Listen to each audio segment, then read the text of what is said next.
Hello, Yukon 28209. Yes, this is Candy Matson.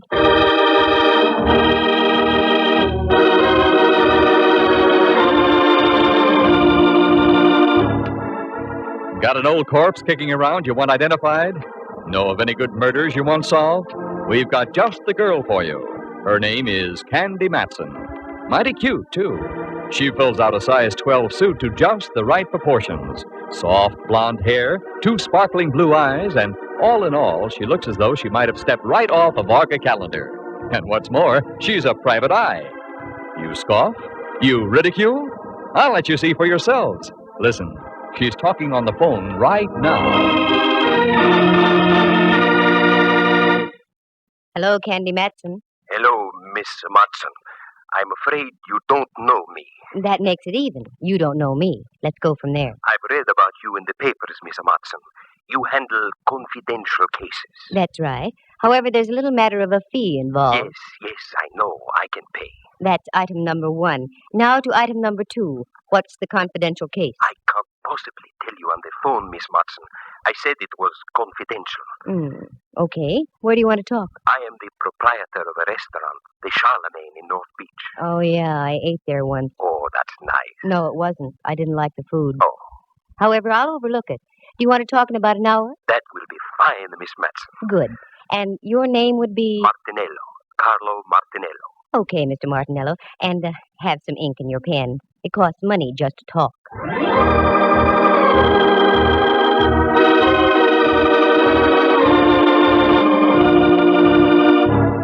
I probably sounded rough and commercial, but you have to be in this racket. Most people look on a private eye as a musician. They invite you to a party and expect you to bring your harp for free. But I learned the hard way a long time ago. So now they pay in advance and take their chances later. That's the way it was with this Martinello. I was at home in my penthouse on Telegraph Hill out on the porch taking a sunbath when the phone rings and it's this Carlo character. That part was all right because I can always use new customers. But what made me mad was the fact that I had to stop listening to the 49ers belt the bejabers out of the Cleveland Browns at Kezar Stadium. But I followed through and uncovered a couple of very done-in bodies along the way. Do you like the grotesque in your whodunits? Then follow me and we'll tiptoe lightly through the Tibbets, the Ponds, and the Baccalonis, because part of the story unfolds at the Opera House. Reluctantly, I dressed into something Charlemagne-ish, turned off the 49ers Cleveland game, and went down to talk to Martinello. His place was typical, located on Powell Street, a garish neon sign, and as you walked in, the place was air-conditioned by eau de garlic. Yes, miss. You wish a table? I wish a table, yes. With the right party. I'm looking for the owner. I am the owner. I am Candy Matson. Oh, Miss Matson. Walk this way, please. If I could walk that way, I'd revive vaudeville. Pardon? Where's your office? Right over here. Allow me.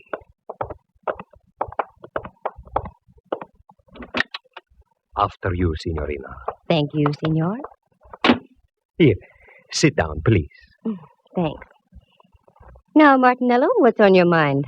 Always, all my life, I have run a very nice, respectable place. Mm-hmm. Until this morning. What's with this morning? I go down to the basement. My icebox is down there. That is where I keep all my meat. So, you wanted some ground round? Oh, no. Perhaps I'd better show you. Please, you will come with me. Martinello led the way out of his office and down a flight of stairs. A cold blast hit my face. A musty aroma smothered my nostrils, and if I had had a phobia about darkness, I'd have ducked out then. But I followed the guy, and we ended up in front of a refrigerator about the size of an Inquisition chamber. He opened the door, and it was the usual restaurant icebox, choice legs of lamb hanging from hooks, potential fillets, and thick New York cuts. The box was cold, and I started to shiver. Not from the refrigeration, though, because over in the corner was a man. He looked like something out of a long-lost Arctic expedition. He had a long, flowing mustache, every bristle of which was coated with ice. He was quite frozen and quite dead.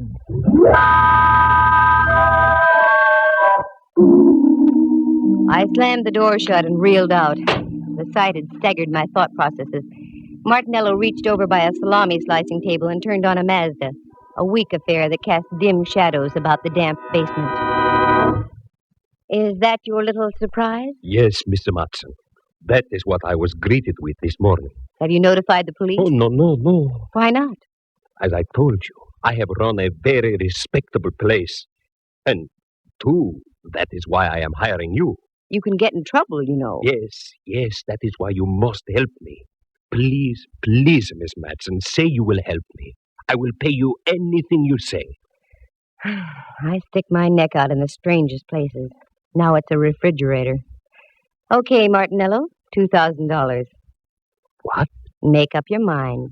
Either I freeze your assets or the police find your frozen friend. Yes. All right. Come. I give you the money now. Now we're getting somewhere. What about him? Oh, he'll keep. He's on ice. Well, this was one for the books. Refrigeration the ugly way. I had to ask a few questions if I was to get anywhere, such as like, do you know the guy? No. Had you ever seen him before? No. Who was the last one to close the icebox last night? I was. Does it lock from the inside? Unfortunately, yes. I was getting places like Wiley was with Hauser. It was inevitable. I had to take my courage in my hand and go down and look at that thing again. There it was, a male Mona Lisa etched in ice. This time I looked closer, I had to. And as I did, I realized I wasn't going to get any identification because this guy was a study in crimson. Underneath all that coating of ice, he was dressed in a devil's costume. I slammed the door once again and went upstairs. There I gave Martinello strict orders not to do a thing. Usually in cases like this, you have to wait for a break. They come along like a forcing hand in poker. So I went home to do some thinking. As I arrived, there was an old friend of mine, Rembrandt Watson. Hello, Dove. I'd almost given up. Rembrandt, how did you get in? Your door was open, dear. I took the liberty of coming in. Oh, sure, that's okay. How are things, Candy? All right, I guess. I'm kind of bushed, though. I feel about as devaluated as a British pound. You look wonderful, Dove. What's wrong? I've got a deal, but I don't know where to start. Anything I can help you with? No, thanks, Rembrandt. If I told you about it, you wouldn't believe it. I've never doubted you in the past, dear. I know. Well, I was just called in by a minestrone merchant in North Beach. The guy is stuck with a corpse. That's about par for the course. The deceased had been sealed in the icebox overnight. I've never seen one like that before. That's the way it is, dear. Many are called, but few are frozen. Oh, get out of here. But, Dove, I just got here. I know, but I've got to change and get down to see Mallard.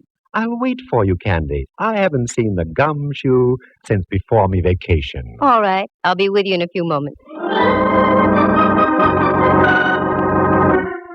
I did a fast change, and Rembrandt and I climbed into my car, and we dropped off Telegraph Hill on Don Kearney Street. The Hall of Justice, where Mallard hangs his star, is only a few blocks away, so we made it in about 5 minutes. Inspector Ray Mallard, Homicide, San Francisco Police. A lovable, shaggy dog type of character. Very keen with the crime, but dumb with the Dane. Me, for instance. If I want him to say yes, he says no, and vice versa. Well, my ever-loving Candy. What's new in the private eye business? Very little. How's the legitimate flatfoot racket? Oh, we're holding our arches up. Well, and Rembrandt, I haven't seen you since Pup was a Hector. Please, Inspector, you're metting your mixer-paws. Who writes this dialogue? I'm pretty weak, I know. What's on your mind, Candy? A character named Carlo Martinello. Have you got anything on him? What's so funny, Mallard? Nothing, except I eat lunch there about every day of the week. Well, answer my question. Well, there's nothing on Martinello. Arrested a couple of times during Prohibition. He was dabbling in grappa a la under the table. Have yous got a case against the guy, Detective Matson? Oh, cut it out. No, seriously. Why do you want to check on the guy, Candy? No reason, just thought I'd ask. Uh-huh. Well, Martinello's okay. Just trying to make a living. Only thing I don't like, he loves to sing to his customers. That'd be enough to bankrupt him right there. Anything else I can do? No, that takes care of everything. I tell you what, I'm through in about an hour. I'll take you up to Martinello's for dinner. You can see for yourself. No, that's all right. Okay, Candy. Give. Why, Mallard, dear, what on earth do you mean? You know something about something. I want in. Mallard, and I want you to believe this. I mean it sincerely. If I knew something, you'd be the last to know about it. He's got something there. Come now, leave us a while. I hate to do things like that to Mallard. He's been of great help to me in the past. More than once he's saved my life. But on a deal like this, you have to play it close. After all, a girl has to make a living. For the first time in a long time, I was completely baffled as to where to start. Something had to be done about that cadaver in the icebox, but what? While I was beetling my eyebrows, Rembrandt invited me up to his place for tea. He lives on California Street, just down away from Old St. Mary's, and only a bail bond broker's reach from the Hall of Justice. So I accepted. Do forgive the looks of the place, Candy, dear. I had a meeting my philatelist group last night. Philatelist? The stamp collectors, dear. Well, I know what they are, but I didn't think they could make such a mess. You don't know philatelists. Sit down, though. Make yourself comfortable. I shan't be a moment. That's all right. Candy, dear, why the wrinkles? I've got cause for wrinkles. This chap in the icebox, Rembrandt. There's something I didn't tell you. He was dressed in a devil's costume. There, dear. Your tea will ready in just a minute. You'll feel better. I know it sounds crazy, but it's true. What are you going to do, Candy? I don't know. I can't leave him in that refrigerator forever. We'll get him out, dear. I hate to think of a corpse catching pneumonia.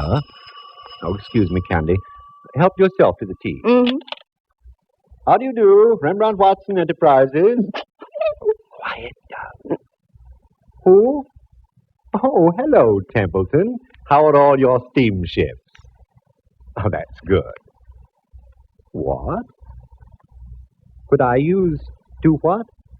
To the opera? Of course I could. Righto, I'll pick them up at your office. Thank you, Templeton. Goodbye. Candy, dear, do you like the opera? I can take it or leave it. Why? It suddenly develops that I have 2 tickets tomorrow night for Tales of Hoffman. Oh, Rembrandt, I don't think I can go. Come, Candy. It'll do you good. You've been working too hard. You need a little relaxation. Tales of Hoffman, Okay. Who's the pal who gave them to you? An old friend of mine, Templeton Woodruff. He runs a steamship to Java and other places Ezio Pinza sings about. I finished the tea and left. Right then, the only opera I could think of was the one going on in an icebox at Martinello's. I've always tried to play straight with Ray Mallard, so I decided to tell Martinello my plan. Miss Matson, I don't think it's such a good idea. Good evening, Carlo. I want to talk to you. That's what I mean. There's a gentleman here who... Oh, you've got a gentleman. That's fine. 3 more and you've got a crowd. What I want to talk to you about is this. You don't understand. The gentleman I'm talking about is from the police. The police? Yeah. Hello, Candy. Mallard. How about some scallopini? Well, up jumps the... Hello, Mallard, dear. I had an idea you'd like dinner here tonight. Do you know my boy, Carlo? Yes, we've met. How do you do? The signorina wish something to eat? No, thanks. I want to talk to you, though, Mallard. Sure. Come on into my booth. We'll share some salami. No, thanks. I want to see you downstairs. I don't think the food's as good down there. I agree, but it isn't the food. I'm talking about murder.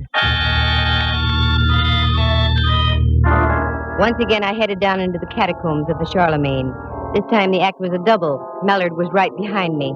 Then I looked around. We were a trio. Martinello was right behind Mallard. This is it. This is what? This is an icebox. Inside, you'll find a body dressed in a devil's costume. Okay, Carlo, let's humor the lady. Open the thing, will you? Yes, I'll open it.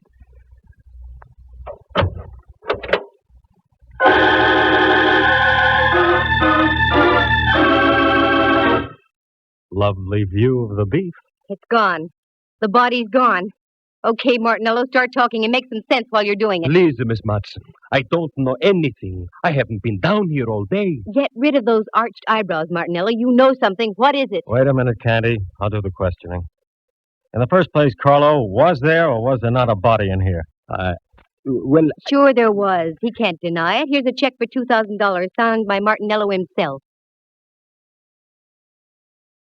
Well, Carlo? Yes, there was a body, all right. Who was it? Friend of yours? No, Inspector. I never saw him before. Why did you call Miss Matson? Why didn't you come to see me about it? Well, you know, Inspector, the police... Just because you were once arrested for bootlegging, Carlo, is no reason to be afraid of the police. Yeah, well, I'll put a couple of my men on the job and see what we can turn up. What? Is that all you're going to do, Mallard? No. Right now, I'm going back upstairs and have some of Carlo's scallopini. Mallard, are you out of your head? Look, Candy, in order to have a murder case, you've got to have a body. Obviously, we're fresh out. And until your pal with the devil's costume turns up, I intend to live my typical everyday life. Don't forget the mushrooms, Carlo. There are times when I get so mad at Mallard I want to scream. I didn't, though. I only scrammed. I hung on to the 2,000, however. I felt I deserved it just for getting my curiosity aroused, and it was aroused plenty. Corpses don't get up and walk out of iceboxes by themselves. But after all, Mallard had a point. There was nothing to be done without a body. So I went home and waded into a stack of dirty dishes that had been piling up. Then I fixed dinner and started a new stack of dirty dishes. Got a book and ducked into bed. In the morning, I had an idea. After breakfast, I went down to the corner of Broadway and Columbus. That's where North Beach does a neat blend with Chinatown. On the corner was a Joe who sold newspapers. I'd known him for some time, and he seemed to like me.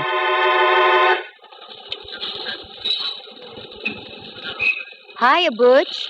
Well, hello there, lady. How are you? Good, can't complain. Who won the football game yesterday? Yeah, funny thing. I got all the news right inside here for 7 cents. I get your point. Give me a chronicle, will you? Sure, here. Thanks. Who do you like in the feature at Bay Meadows? A goat named Candy. What did you say? There's a pig named Candy running in the 7th. Take it or leave it. What a tip. I don't get it. Well, what's really on your mind, lady?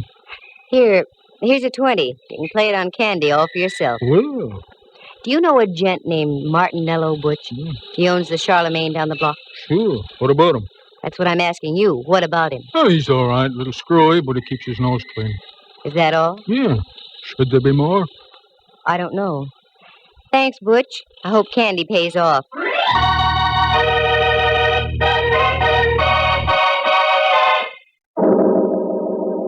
I was getting nowhere, that was for sure, and the rest of the day went the same way. Dead ends, blind alleys. I checked as many loose ends as I possibly could, but I was still stuck in a quandary. But the Crusher claimed late in the afternoon when I got a copy of the late paper and read where Candy came in at Bay Meadows and paid $32.20. And I hadn't had sense enough to get aboard. When I got home, the phone was ringing. Hello, Candy Matson. For your Candy Matson, I should play a fanfare. Oh, hello, Rembrandt, dear. How are you? Like an October morning. Every single one of me pores is breathing great, huge gulps of air. What? I just had a facial dove, most invigorating. What on earth for? I loved your old pores just the way they were. Candy, you've forgotten. I have? Forgotten what, Rembrandt? We're going to the opera tonight. Oh, Ducky, I'm sorry. I had forgotten. I'm afraid I'll have to renege. Now, Candy, you promised, and I don't care what you're involved in. It'll do you good. But, Rembrandt, I'm working on it. Perhaps you're right. Okay, I'll get ready. Wonderful, dear. Pick me up about 7:45, will you? Pick you up 7:15. Yeah. Oh, and another thing, Lamb. We may have to do some entertaining afterward. Do bring some cash, will you? Mm-hmm. That's the girl.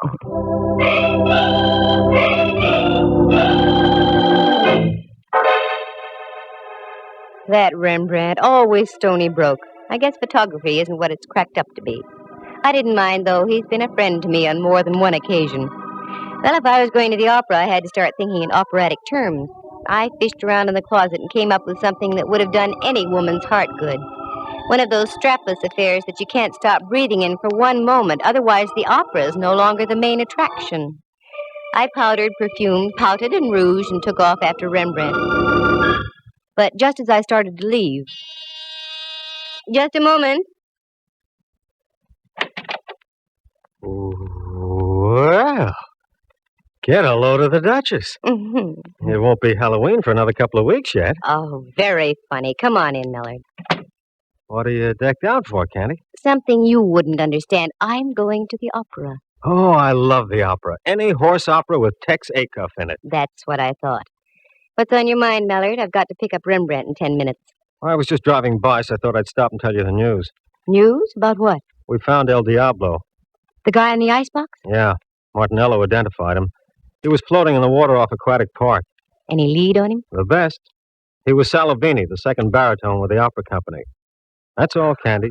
I hope you enjoy the performance tonight. A baritone with the opera company. Well, that explained the costume, but it didn't explain a lot of other things. I walked down the stairs with Mallard. He got in his squad car, flicked on the flashing red light, and with a burst of his siren, rolled down the street. I'd have to speak to Mallard about that. All the neighbors had their heads out of their windows as I climbed into my car and followed. What an exit. I picked up Rembrandt and we drove up to the Civic Center. I found a place to park. A minor miracle. The last time I went to the opera, I had to drive almost to Palo Alto and come back by train. Rembrandt's friend must have been very influential. We had seats in the Diamond Horseshoe. They were presenting Tales of Hoffmann, and a friend of mine, Dorothy Warrenschold, was singing the role of Antonia. It was a fine performance, and after the last curtain, I took Rembrandt. We went backstage to see Dorothy.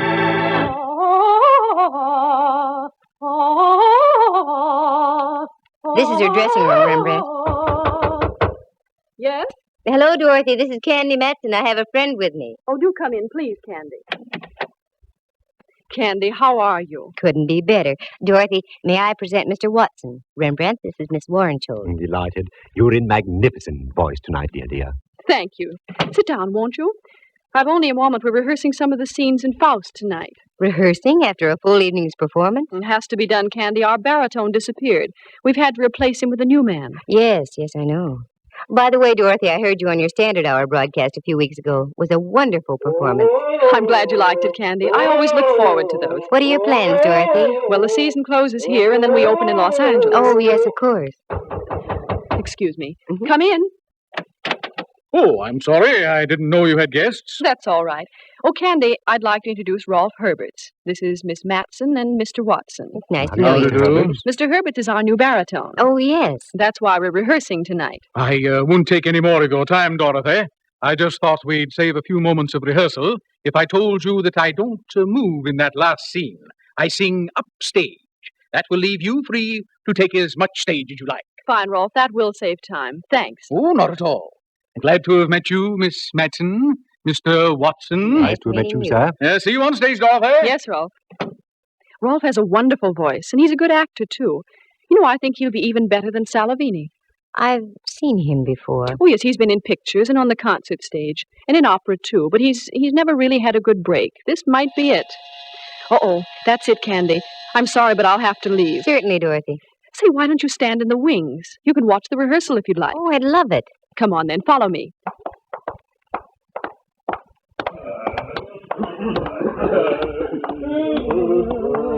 All right, the places, everyone. Places. This is all right, Candy. You can stay right here. Thanks, Dorothy. Glad to have met you, Mr. Watson. Also, as we used to say in the theater, go out there and kill 'em. See you later. Where is Miss Warrenshaw? Ah, there you are. Herbert! Where's Herbert? I saw him just a moment ago in the dressing room. Well, it's late. We've got to keep moving. Please, somebody find Herbert.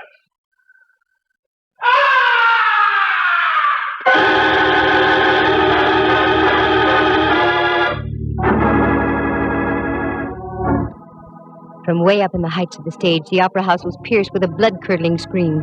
That was no ordinary scream. It was the scream of death. You wait here, Rembrandt. Keep your eyes open. I'm going up to have a look. That scream wasn't in the score of Faust.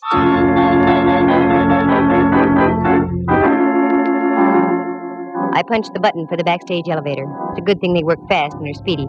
Once inside, I pressed the button for the fourth gallery. I got out. This was the top of the opera house. The place was loaded with old sets, props, papier-mâché alligators, gold goblets. Then, over on the other side of the catwalk, I saw it. The body of a man all crumpled and distorted.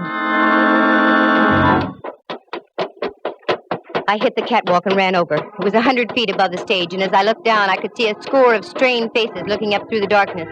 I got on the other side and bent over the body. It was that of Rolf Herbert. Candy, down here. I think your man just dumped down underneath the stage. Again, I did a Mel Patton.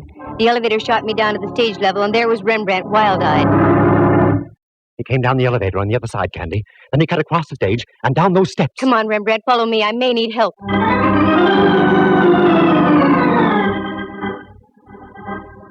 We ran down the steps and into the bowels of the stage. It looked like a nightmare, a myriad of cross beams of steel for the rising stages. We cleared those and went around by the chorus dressing rooms. There was only one out. I remembered it. A door over in the corner, very seldom used, but it was open. It led into a long tunnel with giant steam pipes running overhead and to the right. This went underground over to the Veterans Building. Down by your feet, there's a stream of water flowing in a trough. It's the old Hayes Valley Creek. Our killer decidedly knew his opera house. As we entered the tunnel, I could see him up ahead running like crazy, so we took off after him. We made the other side, and it breaks into a big engine room. As we came into the opening, I looked around. The engineer was lying on the floor out like a light, blood spurting from his scalp. Then I glanced up. There was another door. This led into the Veterans Building itself and an avenue of escape onto Van Ness. I ran up. Then as we got into the long corridor, I saw Martinello breaking for the door. Stop! Stop, Martinello! Stop! You think I am a fool? I do if you don't stop. Try and get me. Okay, pal. You asked for it.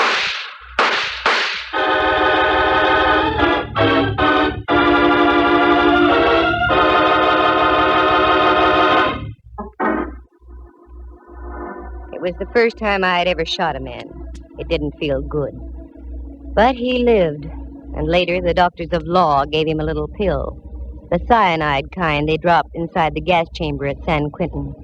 Martinello paid his debt. Details? Sure, I'll fill him in now. Martinello loved to sing. Ray Mallard had told me that. For years, Carlo had been hanging around the opera house hoping to step into a role. This season, a director had jokingly told him that if he ran out of baritones, he'd let Carlo take over. Carlo took him seriously. He lured Salavini down to his restaurant on a fake emergency call, costume and all, and did him in. But then he became frightened. That's when he called me. It was worth $2,000 to have me hush things up. But I don't operate like that. He had a hunch I was going to tip off Mallard. That's when he removed the body from the icebox and dumped him into the bay. Carlo had also been at the performance of Tales of Hoffman. That's when he learned that they'd rustled up Rolf Herberts to sing in place of Salavini.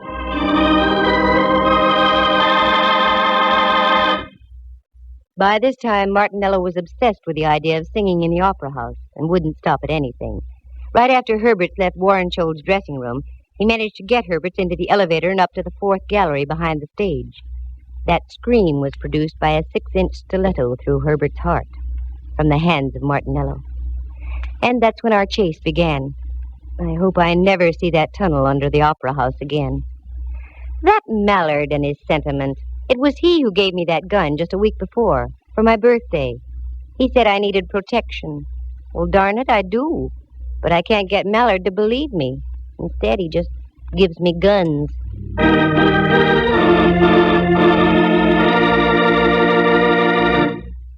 Listen again at this same time next week. For excitement and adventure, just dial Candy Matson, Yukon 28209.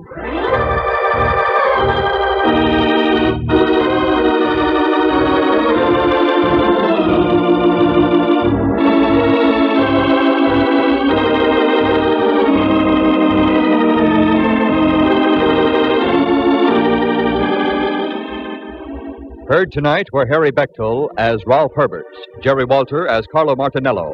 Henry Leff plays the role of Inspector Mallard, and Jack Thomas is Rembrandt. Dorothy Warrenshold, star of the Standard Hour and the San Francisco Opera Company, was heard as herself. The program stars Natalie Masters as Candy and is written and produced by Monty Masters. With the exception of Miss Warrenshold, any resemblance to actual people in tonight's play is purely coincidental. Candy Matson comes to you from San Francisco. This is Dudley Manlove speaking.